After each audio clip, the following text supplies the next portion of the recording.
Jack Harmon was a 68-year-old farmer who was losing everything to developers after 45 years of maintaining a crucial military testing ground. His final eviction notice caught someone's attention, and 24 hours later, an Apache helicopter landed in his north field, changing his life forever. Hi everyone, welcome to Remarkable Stories. Let's dive into this incredible tale. Jack Harmon stood on his porch, weathered hands clutching the final eviction notice as he looked out over the rolling fields his family had cultivated for 3 generations. At 68, the thought of starting over seemed impossible. 5 decades of careful stewardship gone with the stroke of a corporate pen. The late afternoon sun cast long shadows across Ironwood Farms, as if the land itself was stretching out its final hours. "Jack, come inside. Your coffee's getting cold," called Sarah, his wife of 42 years. She knew better than to mention the letter he'd been staring at for the past hour. They'd been through enough discussions about it over the last 6 months to fill a lifetime. He sighed, folded the paper carefully, and slipped it into his shirt pocket. "Coming," he replied, voice thick with emotion he wouldn't let surface. Not yet. Ironwood Farms wasn't just any property. While its 800 acres of rich soil had produced crops that fed the region for decades, what made Jack's land truly special was hidden from casual observers. The natural electromagnetic anomaly beneath his north field had made it perfect for testing. Advanced military navigation systems since the Cold War began. As Jack settled into his usual chair at the kitchen table, he glanced at the photographs lining the wall. 3 generations of Harmons stood proudly beside military officers, certificates of appreciation, and handshakes that sealed promises to serve something greater than themselves. His grandfather had discovered the anomaly purely by accident in 1952, when early radio equipment consistently malfunctioned in the North Field. What could have been dismissed as a nuisance became invaluable when a visiting Army Corps engineer recognized the potential. "They're offering more than fair market value," Sarah said softly, sliding a fresh cup of coffee in front of him. "We could buy that place down by Lake Champlain you've always talked about." Jack nodded absently. They'd had this conversation so many times the words almost played themselves. "It's not about the money, Sarah. You know that." She sat across from him, reaching for his calloused hand. "I know, but maybe it's time. Your father passed the torch to you, and you've carried it faithfully. No one would blame you for what? For giving up? For selling out?" Jack withdrew his hand, immediately regretting his tone. "I'm sorry, it's just nobody passing by would know that this unassuming farm has been instrumental in developing the guidance systems that kept American aircraft safe across multiple conflicts, or that countless technological breakthroughs have been refined using data collected on this very land." Sarah nodded patiently. "I understand, Jack. I've been here right alongside you for all those midnight tests, all those classified briefings in our living room, all those years of keeping secrets from our own neighbors." The kitchen fell silent, except for the ticking of the grandfather clock in the corner, another Harmon family heirloom that had witnessed decades of service. Captain Richards from the nearby Westfield Air Base had visited just last week, his usual confident demeanor replaced with genuine concern. The military had tried to intervene, but Neocorp's political connections ran deep. "We've exhausted every legal channel," Richards had explained. "The electromagnetic properties of your north field are impossible to replicate artificially, at least with current technology. Without it, we're looking at setting back certain research programs by at least a decade." Jack had nodded grimly. "And the new testing site in Nevada?" "Still years away from operational status," Richards had admitted. "Your farm has been the perfect natural laboratory. The unique mineral composition creates interference patterns that allow us to stress test navigation systems in ways we can't duplicate elsewhere."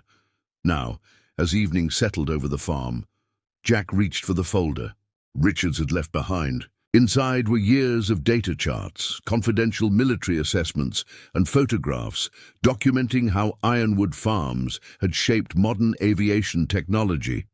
Most farmers could point to their crops, their livestock, their contribution to feeding America. Jack could point to aircraft that flew true in the most hostile conditions because their systems had been hardened against interference right here on his land. But tomorrow, the bulldozers would arrive. The tech conglomerate Neocorp had plans for a massive data center complex, and Jack's farm stood directly in their path. Their CEO, Trevor Wayland, had personally visited last month, his custom Italian shoes looking absurdly out of place on the packed dirt of Jack's driveway.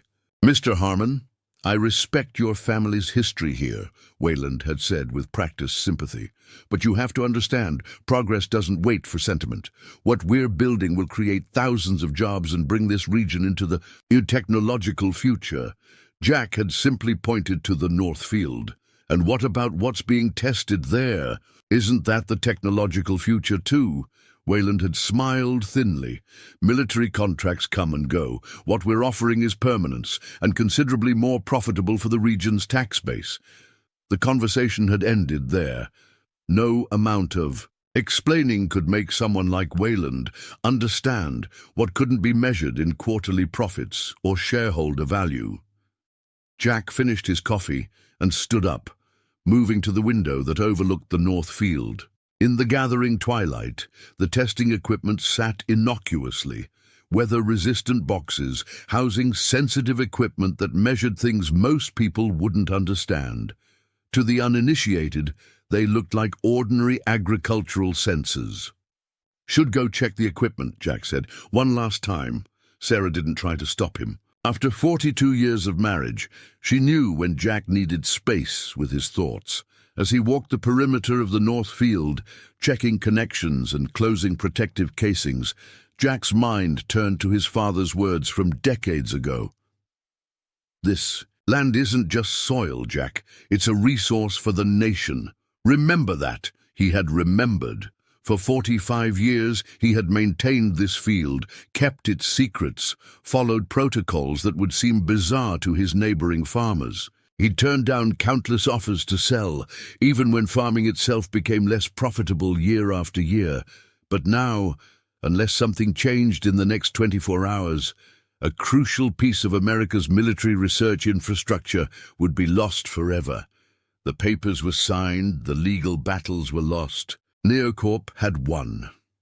Jack took one last look at the field bathed in moonlight and turned toward home, not knowing that 300 miles away, in a secure command center, someone was reviewing a detailed report about exactly what would be lost when Ironwood Farms disappeared beneath Neocorp's concrete foundations.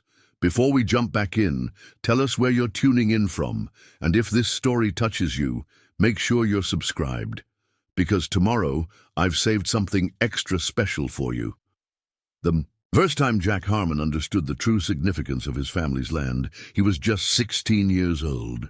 The spring of 1971 found him working alongside his father, Henry, preparing the North Field for what local farmers assumed was an experimental crop rotation.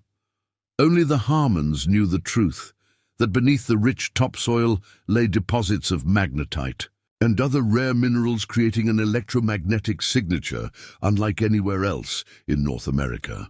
"Pay attention, son," Henry had instructed that morning, showing Jack how to carefully relocate the discreet monitoring stations that dotted the North Field's perimeter. "What we're doing here matters more than you know." By noon, 3 military vehicles had arrived, carrying equipment Jack had never seen before. Men in uniform worked methodically, establishing a temporary command post in the old equipment barn. Jack watched in fascination as technicians calibrated devices whose purpose remained mysterious to him. "Colonel Bradford, this is my son Jack," Henry had said, introducing him to a tall, stern-looking officer. "He's ready to learn the family business." The colonel had studied Jack intently before extending his hand. "Your father's farm has helped us develop navigation systems that give our pilots a fighting chance when all other instruments fail," he'd explained. What looks like ordinary farmland to most people is actually one of the most valuable testing sites in the country. That day had changed everything for Jack. While his high school classmates dreamed of leaving their small town for bigger opportunities, he began to see Ironwood Farms differently, not as a rural backwater, but as an essential link in America's defense technology. Now, 47 years later, Jack sat at the same kitchen table where Colonel Bradford had once spread out classified maps. The worn oak surface had hosted 3 generations of military officers, engineers, and scientists, all drawn to the unique properties of the North Field. Jack traced his finger along a deep scratch in the wood, a memory from 1983 when an over-enthusiastic engineer had dropped a heavy piece of equipment during a midnight briefing. "What are you thinking about?" Sarah asked, setting down a plate of apple pie in front of him, comfort food for what might be their last night on the farm. "Bradford," Jack replied. "Remember him? First officer to really explain why our land mattered. Wonder if he's still alive." Sarah smiled softly. "Bet he is. Too stubborn to die, that one." She sat down opposite Jack. "Remember when he brought that helicopter pilot? What was his name? The one who said our field saved his life in Vietnam?" "Lieutenant Grayson," Jack said immediately. "Some names you never forgot." "Said he'd been flying through heavy cloud cover when his instruments went haywire from enemy jamming. The countermeasures they'd tested here gave him just enough navigation capability to make it back to friendly territory." Sarah nodded. "That was the first time I really understood what your family was doing. Not just farming, but saving lives." Jack's grandfather, Joseph Harmon, had purchased the land in 1937, unaware of what lay beneath his fields. A practical man with an 8th-grade education, he'd simply wanted good soil for his crops. The anomaly might never have been discovered, if not for the electrical storms of June 1952, when a military convoy had taken shelter in the Harmon barn. A young radio operator noticed his equipment behaving strangely, signals dropping out in clear weather, then surprisingly strengthening during the storm. While his commanding officer dismissed it as faulty equipment, an engineer named Whitaker became curious. He returned a week later with specialized equipment, discovering the unique electromagnetic properties of the North Field. "Your land has a magnetic signature that mimics certain jamming frequencies," Whitaker had explained to Joseph. "If we could test our equipment here, we could develop better countermeasures." That casual observation had led to a handshake agreement, the first of many that would bind the Harmon family to military research for decades to come. No formal contracts, no land seizures under eminent domain, just a farmer's word that the military could use his land to develop technologies that might save American lives. Jack's father, Henry, had formalized the arrangement somewhat in the 1960s, setting aside the North Field exclusively for testing purposes. The military provided compensation, never extravagant, but enough to keep the farm viable through hard times. More importantly, they respected the Harmon's autonomy, working around planting and harvest schedules, keeping their presence discreet to avoid drawing attention from curious neighbors. "Your daddy would be proud," Sarah said, breaking into Jack's thoughts. 3 generations keeping the same promise. Jack nodded, but couldn't bring himself to reply. What would his father think of him now, losing the farm to corporate interests? Would he understand that the legal battles had been stacked against them from the start? That Neocorp's army of lawyers had found ways around every protection they thought they had? The kitchen door swung open as their son Michael entered, his work boots caked with the same soil his ancestors had tilled. At 40, he had his grandfather's build and his father's stubborn chin. Unlike Jack's quiet determination, Michael burned with a more visible anger about their situation. "Just drove by the Wilsons' old place," he said, hanging his jacket on the hook by the door. "Neocorp's already got temporary offices set up, bunch of suits walking around like they own the place." He paused, the unspoken truth hanging between them. which I guess they soon will. Michael, Sarah cautioned, glancing at Jack. It's all right, Jack said. No point pretending. This time tomorrow, they will own this place too. Michael grabbed a beer from the refrigerator and sat heavily, in his usual chair. Captain Richards called me today, said they're transferring all the equipment out tonight. Wanted to know if we needed help packing.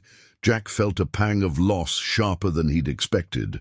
The equipment removal made it real in a way that legal papers hadn't. What did you tell him? Sarah asked. Told him we're Harmons. We'll manage on our own. Michael took a long pull from his beer.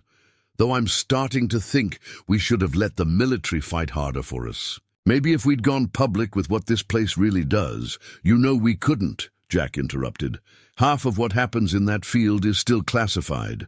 Always has been. And that's exactly what Neocorp is counting on, Michael countered. Our silence, our discretion. Dad, we kept our end of the bargain for 3 generations. Where's the loyalty in return? Loyalty. The question hung in the air, unanswerable. Jack understood his son's frustration. The military had tried to intervene, but their efforts had been hamstrung by the classified nature of the testing and by Neocorp's political connections. The company's promised data center represented jobs and tax revenue, things politicians understood far better than they did the esoteric value of a natural electromagnetic anomaly. Some fights you can't win, Jack said finally. Your grandfather taught me that. The land endures, but what we do with it changes. Maybe it's just time for our chapter to end. Michael shook his head but said nothing more. The 3 of them sat, in silence, as twilight deepened outside the kitchen windows. Tomorrow would bring the bulldozers, the corporate representatives with their final paperwork, the beginning of the end for Ironwood Farms. None of them noticed the secure satellite. Phone tucked in the back of Jack's junk drawer beginning to blink with an incoming call. A direct line that hadn't been used in over a decade, connected to a command center hundreds of miles away, where someone had just made a decision that would change everything. Dawn broke over Ironwood Farms as it had for decades, painting the fields in soft golden light, dew glistening on the crops, birds calling from the old oak that stood sentinel by the main house. But this dawn was different. This was the last morning the Harmon family would wake up as owners of this land. Jack rose before the sun, a habit formed over a lifetime of farming. There would be no crops to tend today, no equipment to check. Most of the farm machinery had already been sold off or moved to Michael's much smaller property 20 miles away. What remained would be auctioned off by week's end. He dressed quietly, careful not to wake Sarah. She deserved a few more minutes of peace before facing the day ahead. Jack made his way to the kitchen, starting the coffee maker on autopilot. As the familiar aroma filled the room, he walked to the back door and looked out at the north field. From this distance, there was nothing remarkable about it. Just 8 acres of open land, surrounded by what had once been productive cornfields. But Jack knew better. He knew what that unassuming patch of earth had contributed to national security over the years. The thought that it would soon be buried under concrete and server farms made his chest tighten with a grief he couldn't fully express. The coffee maker beeped, pulling Jack from his reverie. He poured himself a cup and settled at the kitchen table just as the secure satellite phone in the drawer began to blink again. He had missed the call last night, distracted by the family's somber dinner.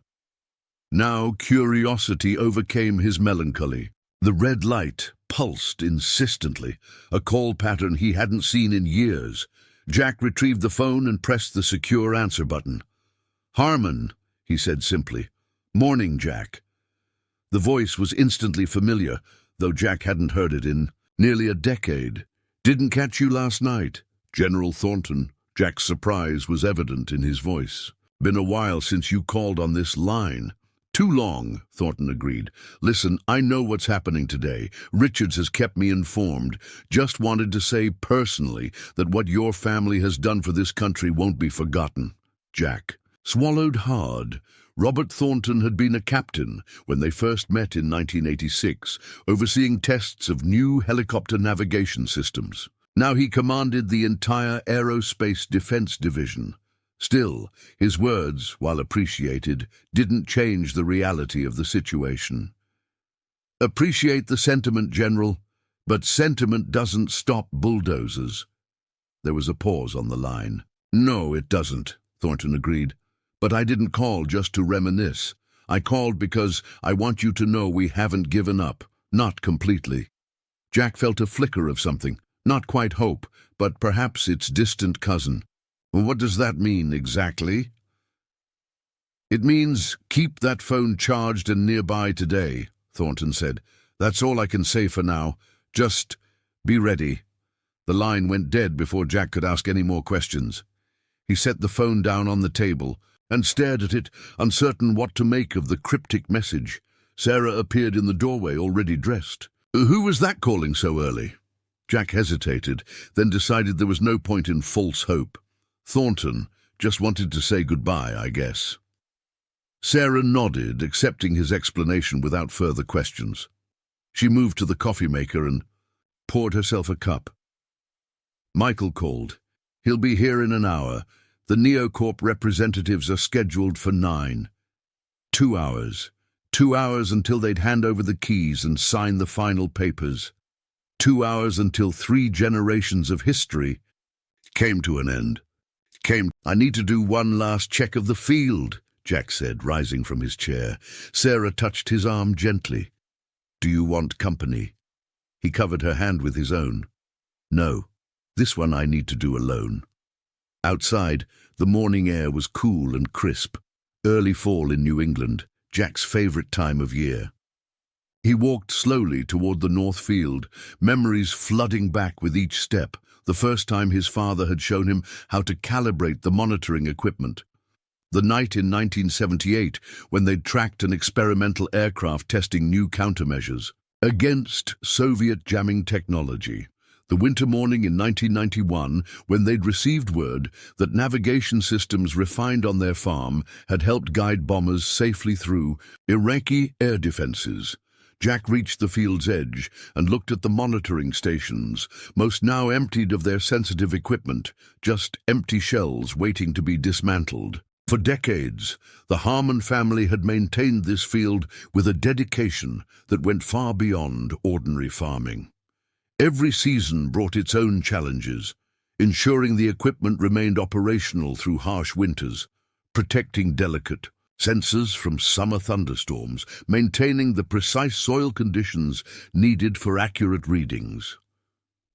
During the height of the Cold War, Jack's father had established a careful routine. Every morning and evening, he would walk the field's perimeter, checking each monitoring station. Every week, he would transmit data readings to military analysts. Every month, he would recalibrate the equipment according to specifications that changed regularly for security reasons. Jack had continued these traditions faithfully after his father passed, adding his own innovations as technology evolved. When digital systems replaced analog ones in the late 1980s, he had learned an entirely new set of maintenance protocols. When satellite uplinks became necessary in the 1990s, he had mastered their operation.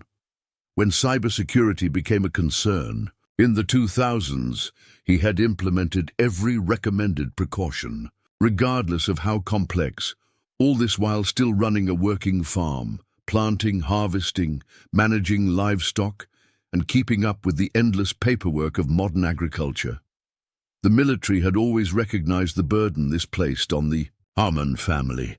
Twice a year, officers would visit personally to express their appreciation. Occasionally, pilots whose lives had been saved by technology tested on Ironwood Farms would stop by to shake Jack's hand and thank him in person. Lieutenant Emily Chen had been the most recent visitor, arriving unannounced last spring. A helicopter, pilot who had survived a near-catastrophic navigation failure over mountains in Afghanistan. She had brought her young daughter along. "I wanted her to see this place," Chen had explained.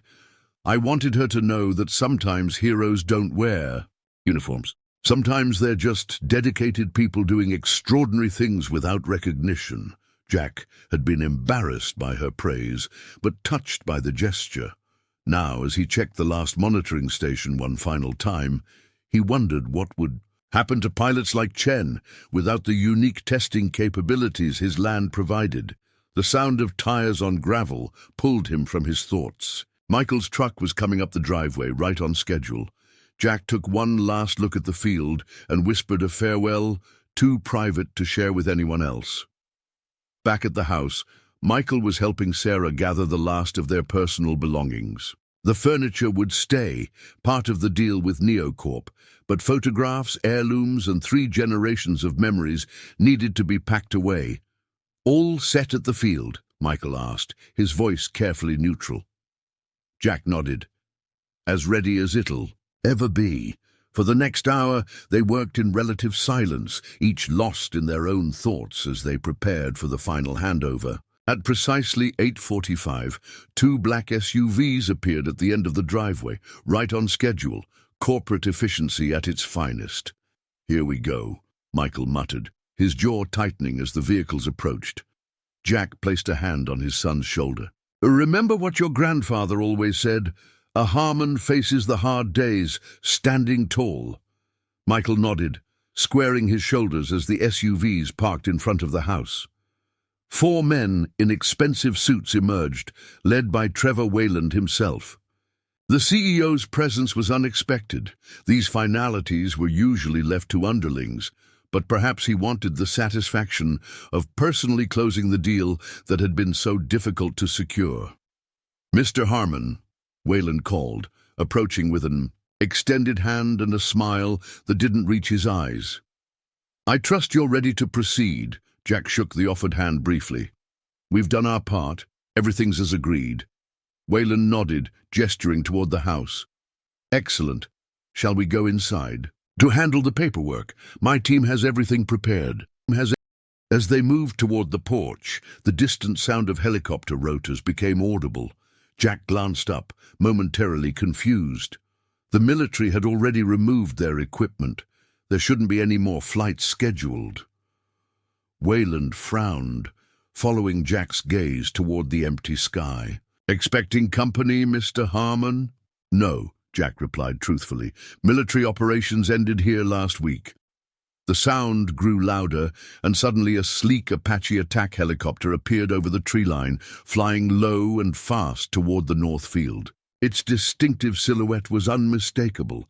The twin-engine, 4-blade configuration, unlike any civilian aircraft. "What the hell?" one of Wayland's assistants muttered.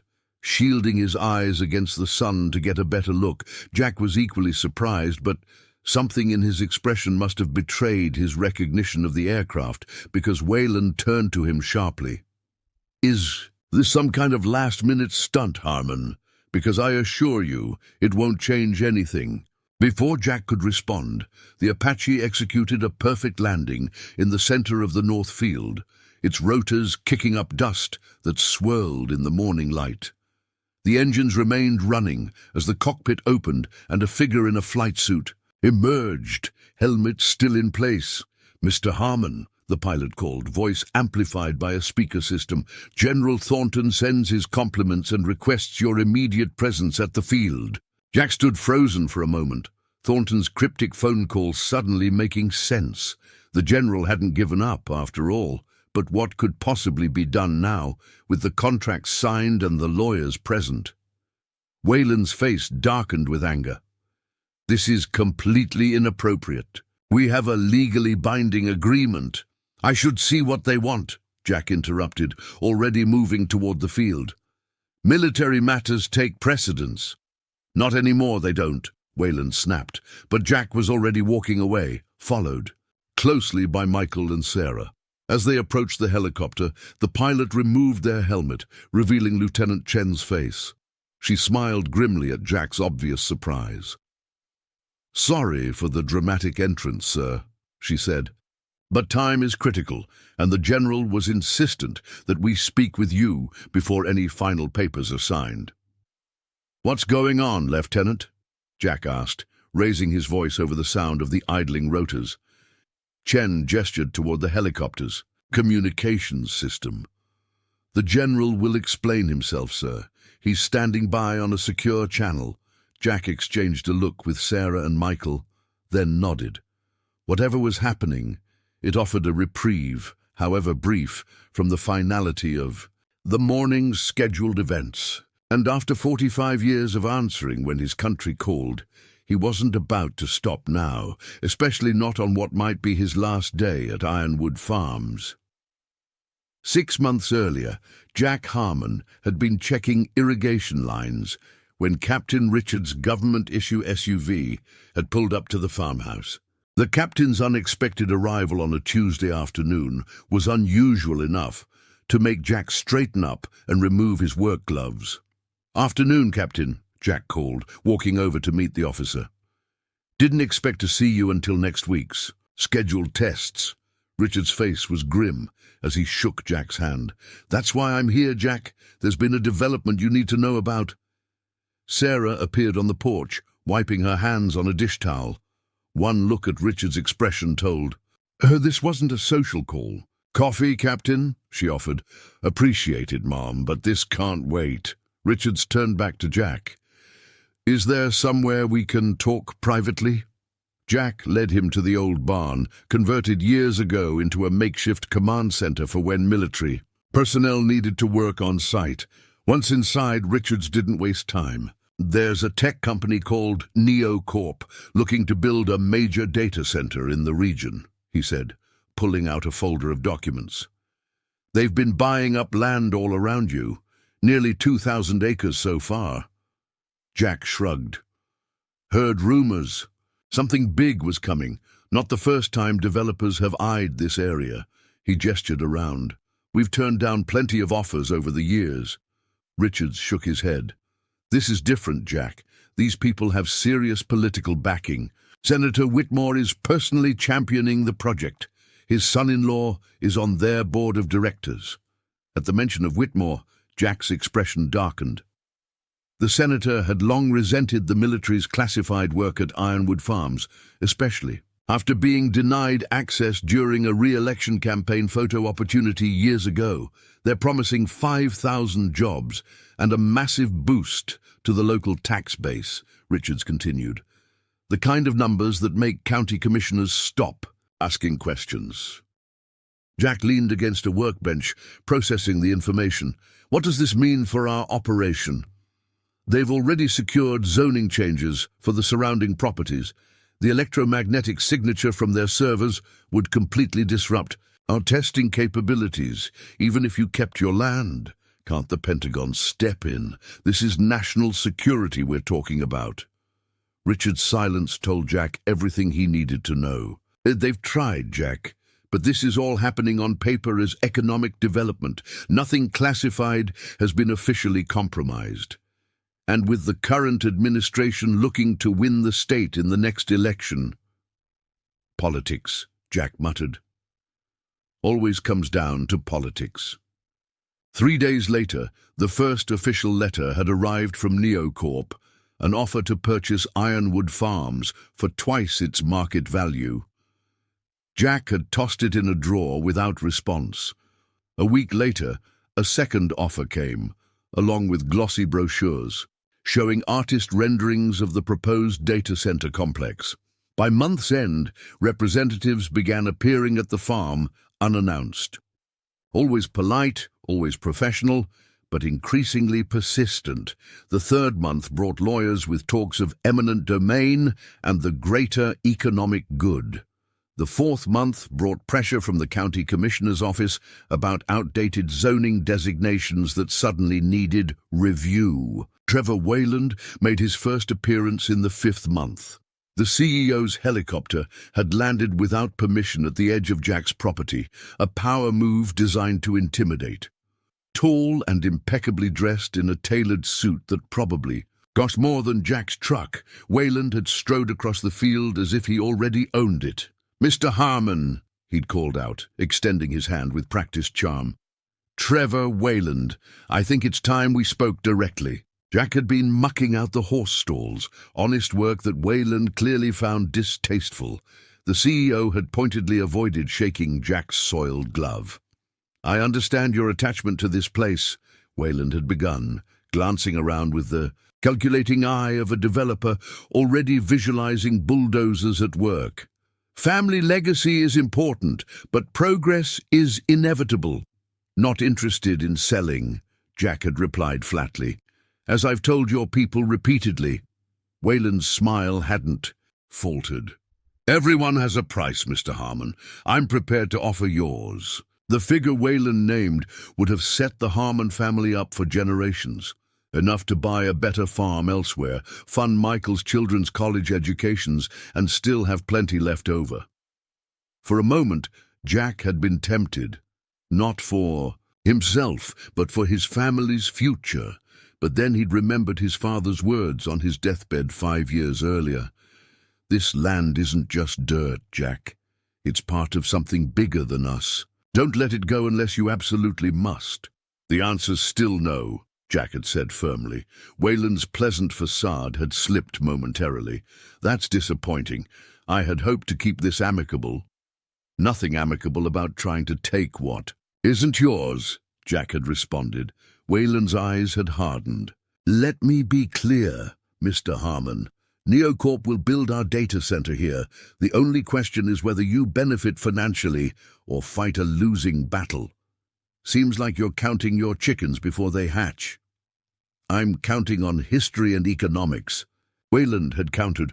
"Progress always wins in America, always. Your operation here, whatever it is, can surely be relocated. Our facility cannot." "Why here?" Jack had demanded. "Thousands of acres in this state.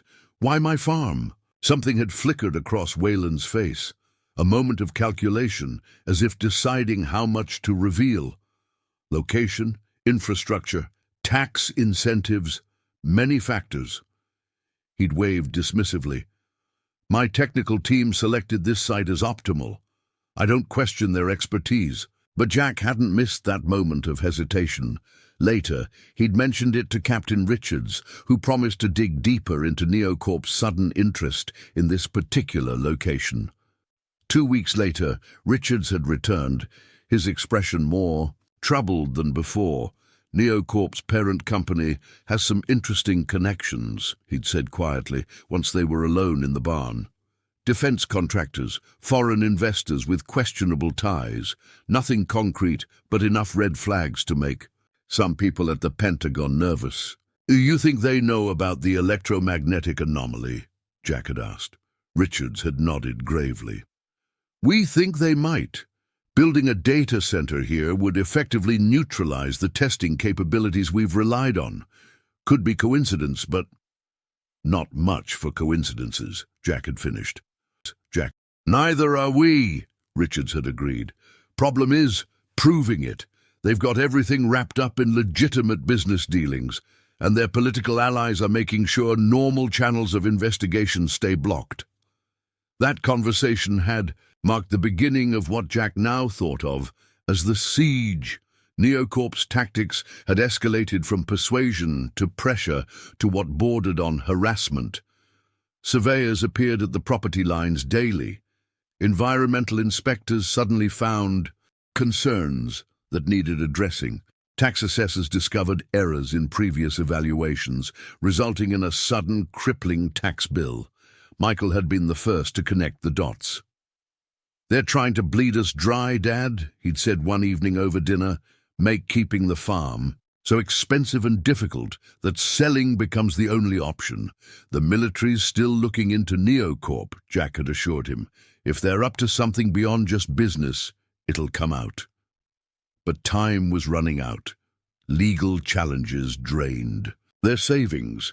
The mysterious tax reassessment tied up what remained in appeals. Equipment malfunctions, too convenient to be accidental, disrupted their farming operations. The breaking point had come 3 weeks ago. Jack had arrived at the North Field one morning to find all 8 monitoring stations damaged. Precision. Components smashed. Data logs erased. Backup systems compromised. The damage had been carefully done to look like vandalism, but Jack knew better. This was targeted professional sabotage. When Richards had investigated, his findings offered little comfort. They've covered their tracks well. Nothing we can prove. So that's it? Jack had demanded. 3 generations of service and we just give up? Richards' face had shown genuine regret. The Pentagon's hands are tied, Jack. Without evidence of deliberate national security interference, they can't officially intervene. And with the equipment compromised, we've lost our testing capabilities anyway. That night, for the first time, Jack had seriously considered Wayland's offer.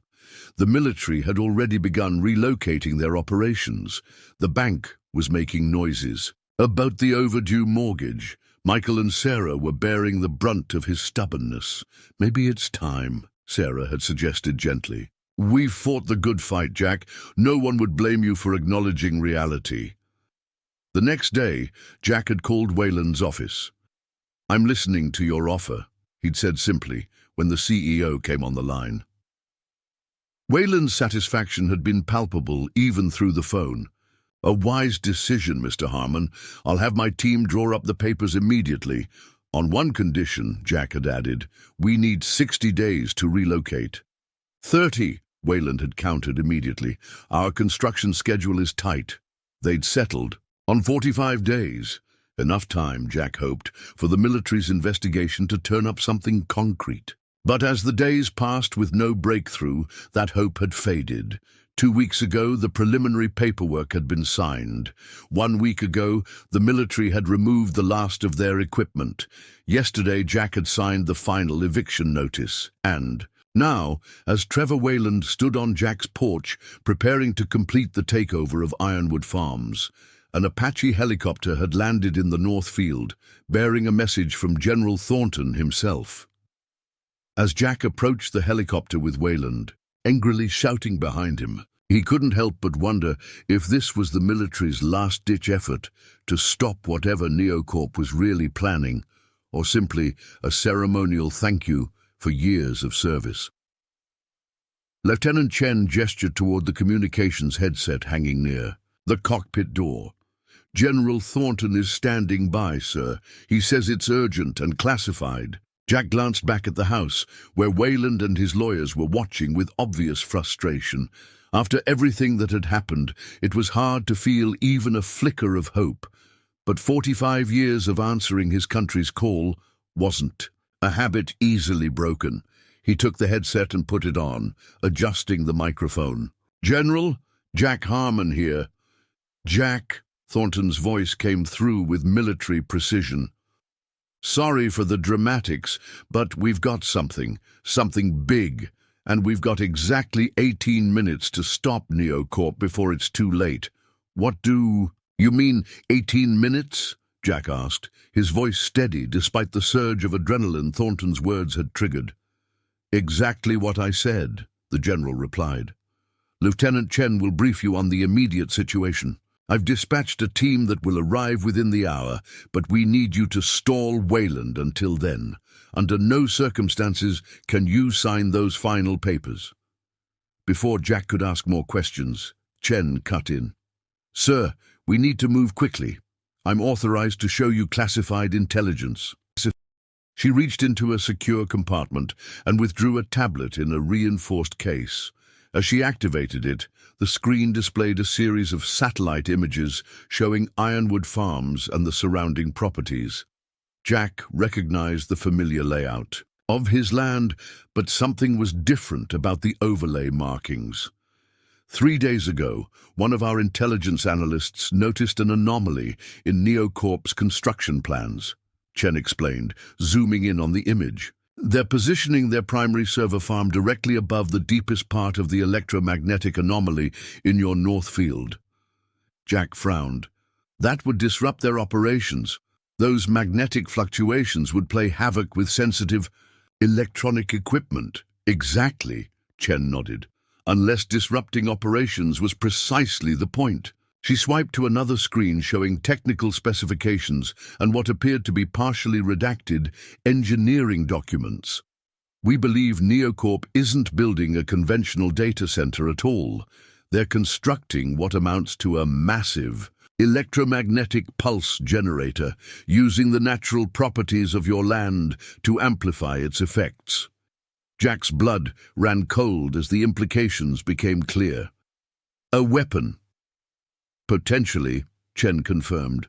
One capable of disrupting electronic systems across a significant radius. The kind of system that could disable military communications, navigation systems, even power grids, all while appearing to be nothing more than a corporate data center suffering an unfortunate malfunction.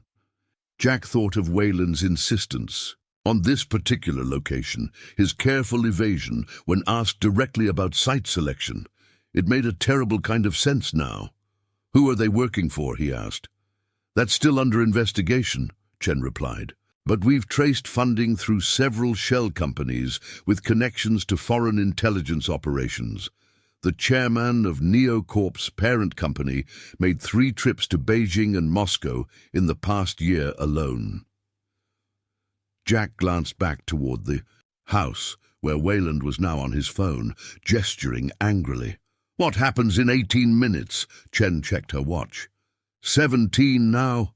At exactly 0900 hours, Neocorp is executing a wire transfer to complete the purchase of your property. Once that money hits your account, legally the land is theirs. They already have construction crews standing by to break ground this afternoon. Far faster than any normal commercial project would move. Why not just arrest Wayland now? You have evidence.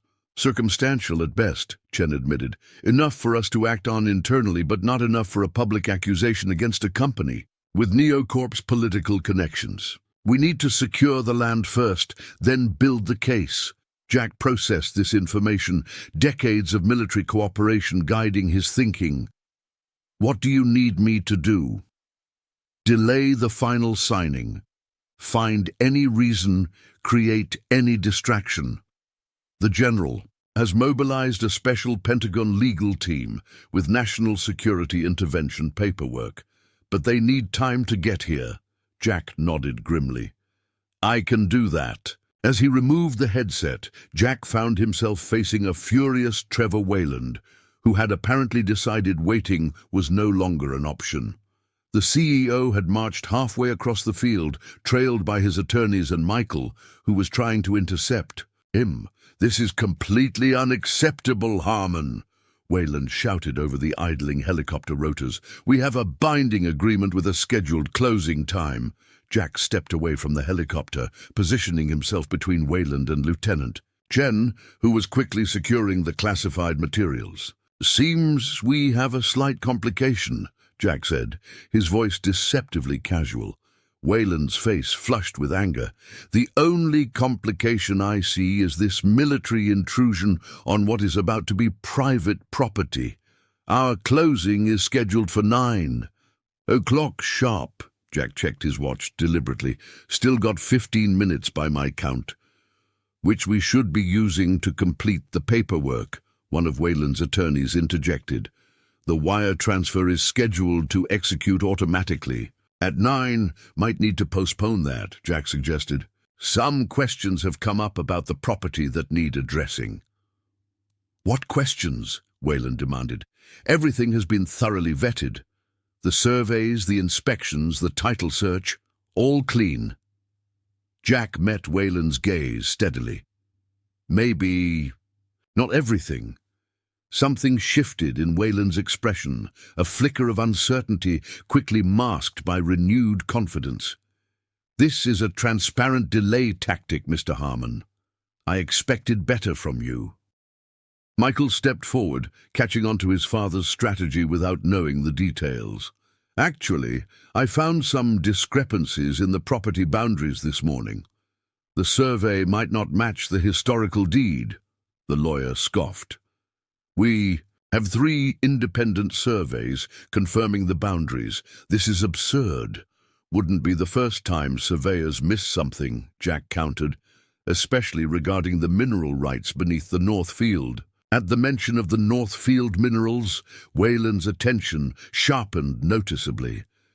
The agreement covers all rights, surface, mineral, and air. Does it cover electromagnetic anomalies? Jack asked innocently. The question landed like a stone dropping into still water.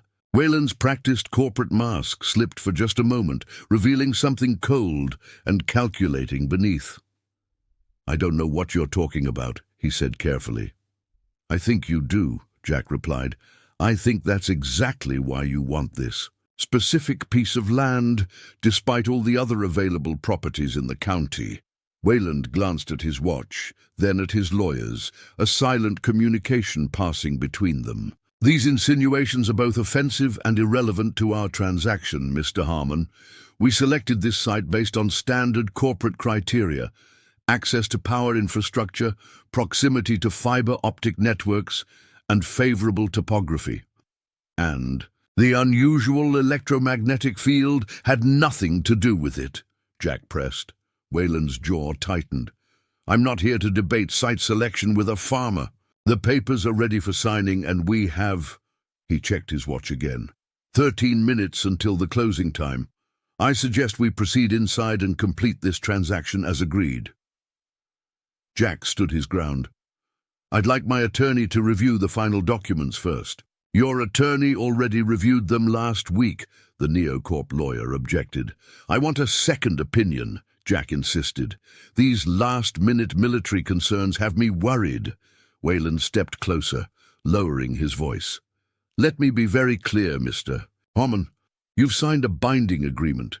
If you attempt to back out now, we will sue you for every penny you have and then some. Your family will be tied up in litigation for the next decade. It was a potent threat. The Harmons had already depleted their savings fighting the previous legal battles. Even with the sale proceeds, they couldn't withstand a prolonged court fight against Neocorp's resources. Sarah appeared at Jack's side, having crossed the field during the confrontation. She slipped her hand into his, a silent show of support that reinforced his resolve. Then I guess we'll see you in court, Jack said, meeting Wayland's gaze without flinching. For a moment, it seemed Wayland might explode with rage. Then surprisingly he laughed, a short, humorless sound. You really have no idea what you're dealing with, do you? What's at stake here? I think maybe I do, Jack replied evenly. Question is, do you know what you're really building here? Or are you just following orders from whoever's actually signing your checks? The barb struck home. Wayland's composure cracked further. You think your little farm matters in the grand scheme? You think your decades of playing soldier with the military gives you any real power? I have senators on speed dial, Mr. Harmon. I had dinner with the vice president last month. And yet here you are, arguing with a farmer in a field, Jack observed. Must be pretty important to bring the CEO himself for a simple land closing. Wayland checked his watch again, growing visibly more agitated as the minutes ticked by. He turned to his team. Call the office. Tell them to execute the wire transfer immediately, not at 9. One of the attorneys pulled out her phone and stepped away to make the call, but Lieutenant Chen was already speaking quietly into her own communication device. Jack caught fragments about accelerated timeline and contingency authorization. Michael moved closer to his father. What's really happening here, Dad? He asked in a low voice. Tell you later, Jack murmured. For now, just know we can't. Let them take the farm. Not today. Wayland's attorney returned, her expression troubled. Sir, the bank says they can't modify the automated transfer. It's locked into the system for ERO 900 execution. Then get someone to override it, Wayland snapped. They're trying, but it requires additional authorization codes from the main office. Jack felt a surge of hope. 10 minutes. They just needed to hold out for 10 more minutes until Thornton's team arrived. Wayland turned back to Jack, all pretense of civility gone. Sign the papers now, Harmon. Right here, right now, and we can proceed regardless of the wire timing. Jack shook his head. Not without proper legal counsel present. You've had months of legal counsel. And now I need more, given these new military concerns. Wayland's face contorted with barely contained fury. He gestured sharply to his security personnel who had remained by the SUVs until now. Escort Mr. Harmon to the house. We're finishing this transaction immediately. As the security men started forward, Lieutenant Chen stepped up beside Jack, her hand resting meaningfully on her sidearm. That would be unwise, sir. Mr. Harmon is currently engaged in a matter of national security. Wayland looked from Chen to Jack, then to the helicopter still idling in the field. His calculation was visible, weighing the costs of further confrontation against whatever timeline he was working under. 7 minutes, Jack said quietly, checking his watch. Awful. Lot of trouble for one small farm, wouldn't you say, Mr. Wayland? The CEO's eyes narrowed. You have no idea what you've done. He turned abruptly to his team. Get on the phone. Call Senator Whitmore. Now. As one of the attorneys hastily dialed, the distant sound of approaching helicopters became audible. Not just one, but several, growing louder by the second. Lieutenant Chen smiled slightly. Sounds like the cavalry has arrived early. Wayland's face paled as he looked to the horizon, where 3 military helicopters were now visible, approaching rapidly from the east. Whatever advantage he had counted on was rapidly disappearing with each passing second. This isn't over, Harmon, he said, his voice tight with suppressed rage. Not by a long shot. Jack stood his ground, Sarah and Michael flanking him on either side as they watched the reinforcements approach. He didn't know exactly what would happen next, but for the first time in months, he felt something he'd almost forgotten. Hope. Whatever Wayland and Neocorp had planned for his farm, for the electromagnetic anomaly that had defined 3 generations of Harmon family service, it wouldn't happen today. You're right about one thing, Jack replied, as the helicopters began their descent, kicking up swirls of dust across the north field. It isn't over. In fact, I think it's just getting started. As the 3 military helicopters touched down, in formation across the north field, Jack couldn't help but remember how different things had been just 4 months earlier, before Neocorp's arrival had changed everything. Back then, Ironwood Farms hadn't stood alone. The surrounding farms and properties had formed a close-knit community, families who had worked this land for generations, supporting each other through hard times and good harvests alike. The Wilson place had been the first to go. Old Frank Wilson, at 82, had no children interested in taking over his 300 acres. When Neocorp offered him triple the market value, he'd signed the papers within a week. Jack couldn't blame him. Frank's health was failing, and the money would pay for the assisted living facility he'd been putting off entering. It's just business, Jack, Frank had told him over a final beer on his porch. Nothing personal. But it had felt personal when Frank's century-old farmhouse was demolished just days after the closing, replaced by temporary offices for Neocorp's advance team. The speed of the destruction had shocked everyone in the community. There had been no respect for history, no acknowledgement of what the Wilson farm had meant to the area. Just bulldozers and efficiency. The Montgomerys had been next, a young couple who had inherited their land from Margaret's parents just 3 years earlier. They had dreams of organic farming, but were drowning in student debt. Neocorp's offer had been their lifeline. We can start fresh somewhere else, Margaret had explained apologetically when she told Jack they were selling. Somewhere land is cheaper. This money will set us up right. Jack had nodded, understanding, but he'd felt the first real pinch of isolation when the Montgomerys moved out. Their farm had bordered his to the west, and their property had often served as a secondary landing zone when multiple aircraft needed to run tests simultaneously. The Patels had held out longer. Their 60 acres of pristine orchards had been in the family since they immigrated in the 1970s, and Vikram Patel was as stubborn as Jack when it came to tradition. But after a mysterious blight destroyed half their apple trees in a single season, a blight that somehow affected only their property, they too had succumbed to Neocorp's persistent offers. "Sometimes you must bend before you break," Vikram had said philosophically as they signed the papers. "But Jack, be careful. These people, there is something not right about how they operate." By the time Neocorp set its sights directly on Ironwood Farms, the Harmons were already surrounded. The community that had once stood together through droughts, floods, and economic downturns had been systematically dismantled, family by family, farm by farm. Jack had watched it happen with growing unease.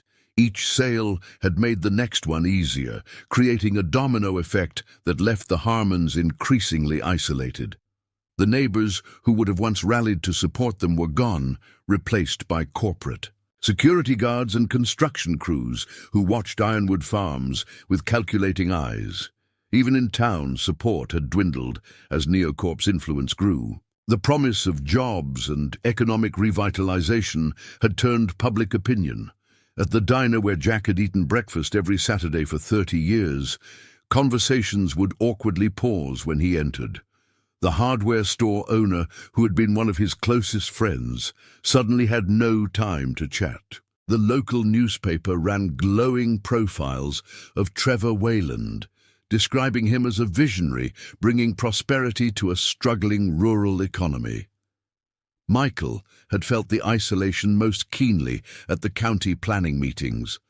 Once respected as a third-generation farmer and volunteer firefighter, he now found himself portrayed as an obstacle to progress. When he raised legitimate concerns about water usage and infrastructure impact from the proposed data center, he was practically shouted down. "It's like they've already decided," he told Jack afterward. "Like we're the bad guys for asking questions."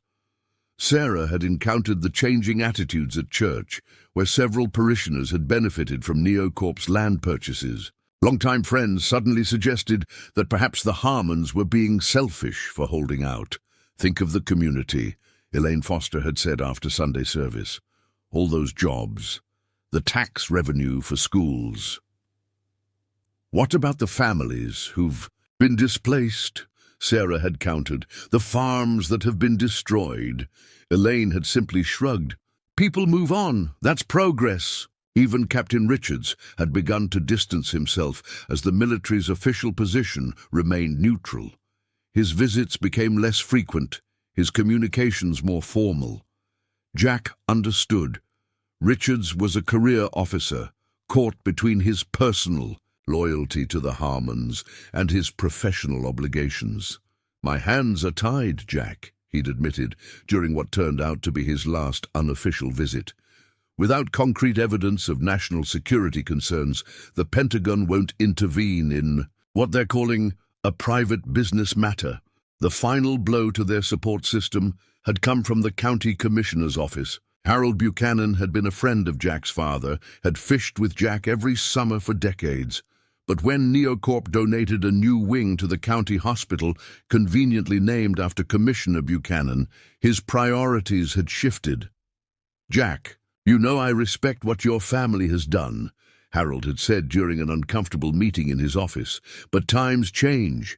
You can't stand in the way of the future." The zoning changes had been approved the following week, stripping Ironwood Farms of its agricultural protections and opening the door for Neocorp's final push.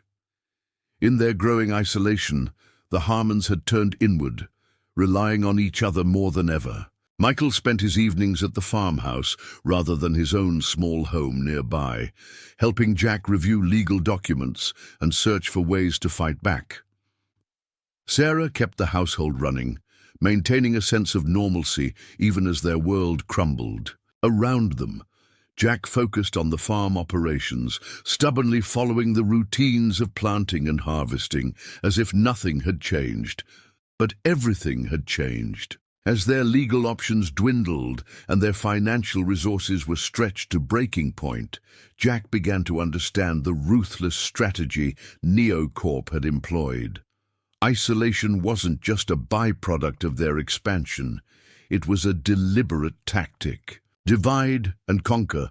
Remove support systems. Make the holdouts feel alone and powerless until resistance seemed futile. The night before the final eviction notice arrived, Jack had stood alone in the north field, looking up at the stars his family had farmed under for 3 generations. The same stars that had guided pilots whose navigation systems were tested on this land. For the first time, he had allowed himself to consider surrender, not because he wanted to, but because fighting alone against such overwhelming force seemed impossible. "Dad," Michael's voice had come from behind him. "You okay out here?" Jack had turned to find his son approaching with 2 cups of coffee. "Just thinking."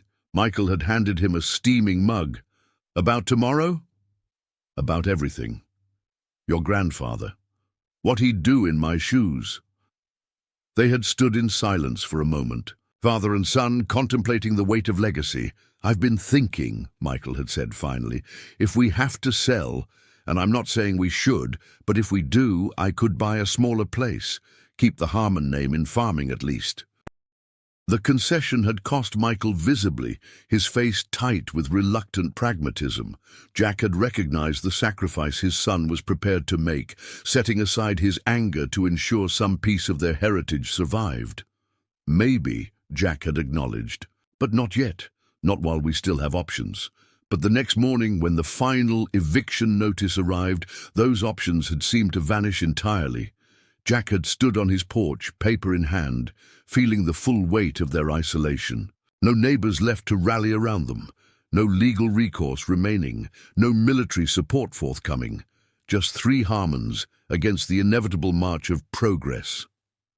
Now, as the military helicopters settled onto the north field and uniformed personnel began disembarking, Jack felt a surreal shift in the balance of power. The isolation that had seemed so complete just moments ago was suddenly broken by this unexpected show of force. Wayland's face registered shock as he watched at least a dozen armed military personnel establish a perimeter around the field. His attorney was frantically speaking into his phone, while the security team from the SUVs stood uncertainly, clearly outmatched.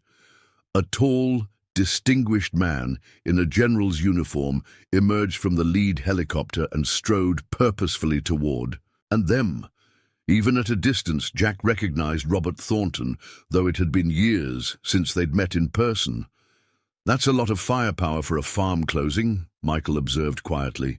"Something tells me it's not about the farm anymore," Jack replied. Lieutenant Chen moved to intercept the general, offering a crisp salute before conferring briefly. Thornton nodded, then continued toward Jack and the others. "Mr. Harmon," he called, extending his hand as he approached. "Sorry for the dramatic entrance. Timing became critical." Jack grasped the offered hand firmly.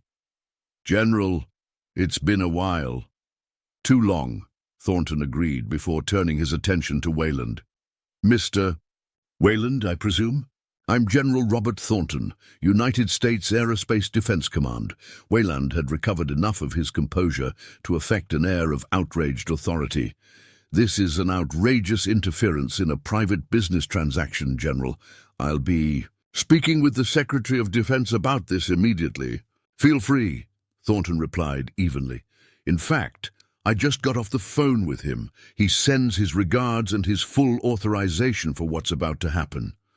One of Thornton's aides approached with a document folder, which the general accepted.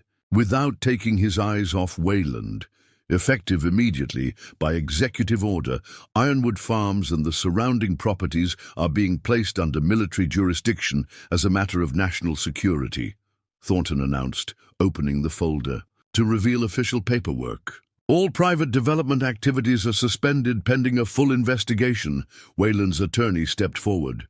"You can't do this. We have binding contracts."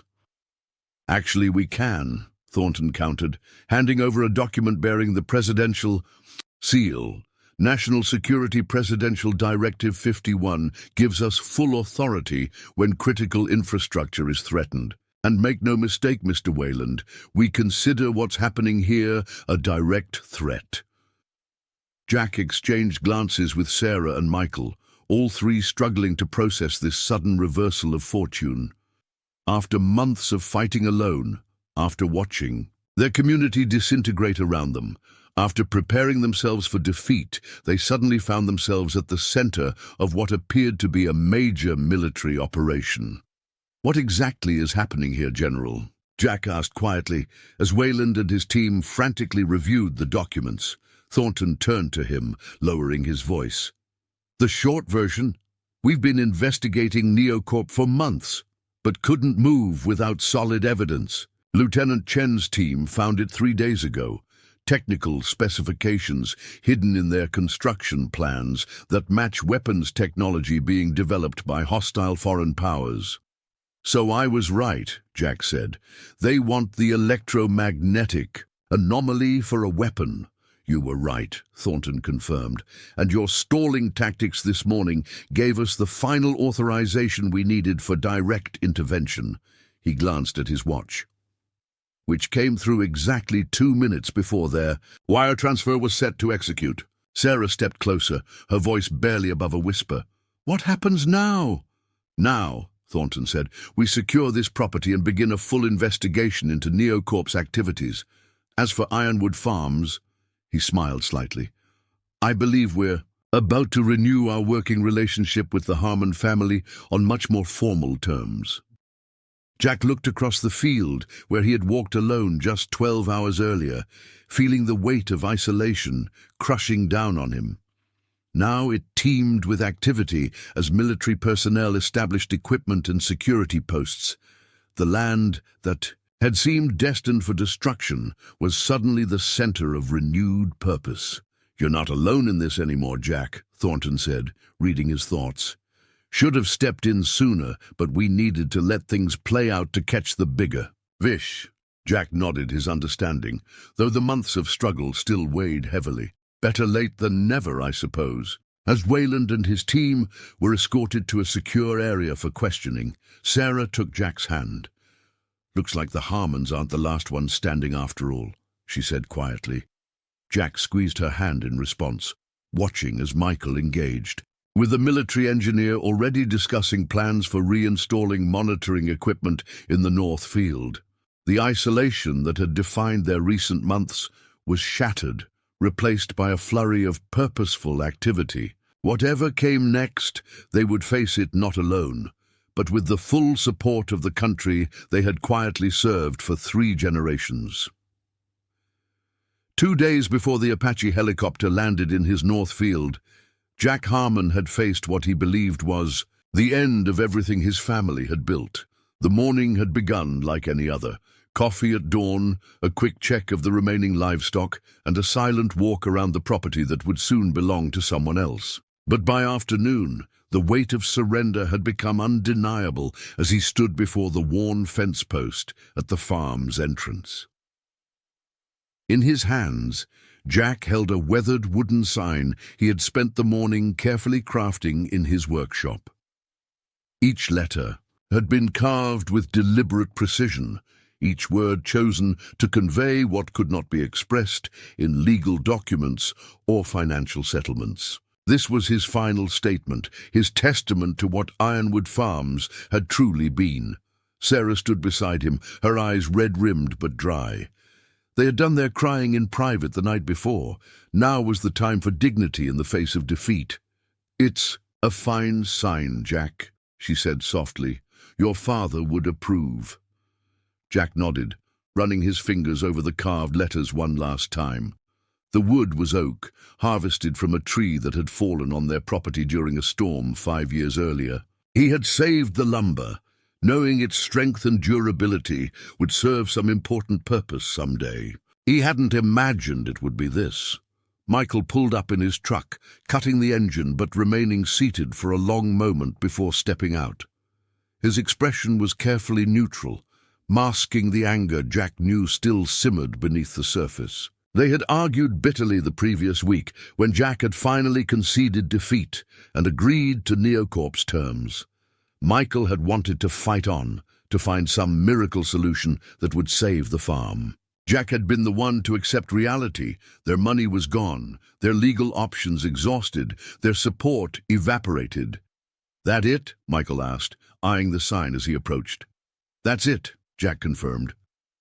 The three Harmons stood in silence, regarding the carved words that would soon be the only remaining mark of their stewardship. Notice: military testing ground, closing Ironwood Farms, serving our nation's defense since 1952. Thank you for 70 years of allowing us to protect those who protect us. Below this, Jack had added the Harmon family crest, a simple design featuring an oak tree with deep roots, symbolizing strength and endurance through generations. "They'll probably throw it away the minute we're gone," Michael said, unable to keep the bitterness from his voice. "Maybe," Jack acknowledged, "but it's not for them. It's for us. For the record." With careful reverence, Jack mounted the sign on the fence post, securing it with screws rather than nails, a small act of permanence in the face of impending erasure. As he stepped back to regard his work, a car approached on the gravel road, Captain Richards making what would likely be his final, unofficial visit. The officer parked alongside Michael's truck and walked over, his uniform impeccable as always, but his expression troubled. He surveyed the sign without comment, then turned to Jack, wanted to check in before. "Everything," Richards said awkwardly. "See if you needed anything." Jack appreciated the gesture, knowing Richards was defying unofficial orders by maintaining personal contact with the Harmons during the final transition. "We're managing," Jack replied, "just marking the occasion." Richards read the sign carefully, then nodded his approval. Appropriate and accurate. He hesitated before adding, "For what it's worth, there are people at the Pentagon who aren't happy about this situation. People who understand what's being lost." "Understanding doesn't change anything," Michael interjected sharply. "No," Richards agreed, "it doesn't."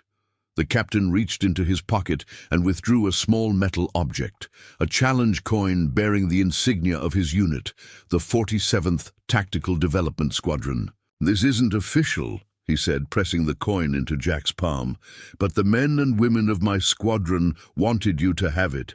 You've been as much a part of our operations as anyone in uniform." Jack closed his fingers around the coin, feeling its weight, both physical and symbolic. "Thank them for me," Richards nodded, glancing at his watch. "I should go. They're monitoring my movements more closely these days." He offered his hand first to Jack, then to Michael and Sarah. "It's been an honor knowing your family." After Richards departed, the three Harmons remained by the sign, none of them ready to turn away from this tangible acknowledgement of their defeat. The autumn sun cast long shadows across the land that had defined their lives, land that would soon be transformed beyond recognition. "I've been thinking," Michael said finally, breaking the heavy silence. "Maybe we should go public with everything. Tell the media what this place really is, what Neocorp is destroying. National security be damned." Jack shook his head. "We gave our word, son. 3 generations of Harmons kept that promise. We don't break it now, even at the end. Even if keeping it means losing everything." "Especially then," Jack said firmly. "Character is what you do when nobody's watching, and integrity is what you maintain when it costs you everything." Michael didn't argue further, but his posture remained tense with unresolved fury. Sarah stepped between them, placing a hand on each man's arm. "Come on," she said gently. "I've made pot roast, your father's favorite," she added to Michael. "Let's not spend our last evening fighting." As they turned toward the house, Jack cast one final glance at the sign. It seemed both a eulogy and a defiance, acknowledging the end while asserting that what happened here had mattered, would always matter, regardless of what Neocorp built upon these fields. That night, dinner had been a subdued affair. They ate in the kitchen rather than the dining room, surrounded by the accumulated memories of decades. Sarah had brought out the good china, a wedding gift from Jack's parents, and opened a bottle of wine they'd been saving for a special occasion. Not a celebration, but a commemoration. Remember when the Brennan boy crashed his dirt bike into the equipment shed during testing? Sarah asked, deliberately steering conversation toward lighter memories. Jack smiled despite himself. Colonel Matthews nearly had a heart attack thinking it was a security breach, until he saw it was just Tommy Brennan with a broken arm and a story about jumping the irrigation ditch, Michael added, momentarily setting aside his anger to join the reminiscence. They traded stories as the evening progressed, some funny, some poignant, all part of the tapestry of life at Ironwood Farms, the generations of military personnel who had passed through, the technological advancements they'd witnessed, the sense of purpose that had defined their unconventional relationship with national defense. After dinner, they'd moved to the porch, continuing their reflections as darkness settled over the farm. Jack had brought out a box of photographs documenting the history they'd been part of, or at least the declassified portions. Images of his grandfather shaking hands with Air Force generals in the 1950s, his father demonstrating equipment to serious-faced men in unmarked uniforms during the height of the Cold War. Jack himself, decades younger, standing proudly beside the first digital monitoring station installed in the North Field. "What will you miss most?" Sarah had asked as the night grew late. Jack considered the question carefully. "The purpose," he said finally. "Knowing what we do here matters beyond just us." Michael had remained silent, staring out at the darkened fields. When he finally spoke, his voice was subdued. "I always thought I'd be showing my kids how to maintain the equipment someday, continuing the tradition." The acknowledgement of that lost future had hung heavily between them. Whatever they built next, wherever they went after Ironwood Farms, that multi-generational continuity had been broken. The legacy ended with them. As midnight approached, Jack had excused himself, needing some time alone before their final full day on the property. He'd walked to the North Field one last time, using only moonlight to guide his way along the familiar path. The monitoring stations stood empty now, their sophisticated equipment removed weeks earlier. Just metal shells, remaining, waiting for Neocorp's bulldozers. Standing in the center of the field, Jack had allowed himself a moment of raw emotion hidden from his family. The grief of surrender after such a long, determined fight. The anger at forces beyond his control. The sense of failure, irrational, but powerful, at being the Harmon who lost the farm after 3 generations of stewardship. "I'm sorry," he had whispered to the ghosts of his father and grandfather. "I tried everything I could." The next morning Jack had risen early as always, but with a new heaviness in his movements. The surrender had become real in a way it hadn't been before. Not just an abstract future event, but an imminent reality. The final paperwork would arrive tomorrow. The wire transfer would execute. By this time the next day, Ironwood Farms would exist only in memory and in the carved wooden sign at the entrance. He had spent that day, yesterday, methodically checking every structure on the property, ensuring nothing of personal or sentimental value would be left behind. In the equipment barn, he'd found his father's old toolbox tucked away on a high shelf.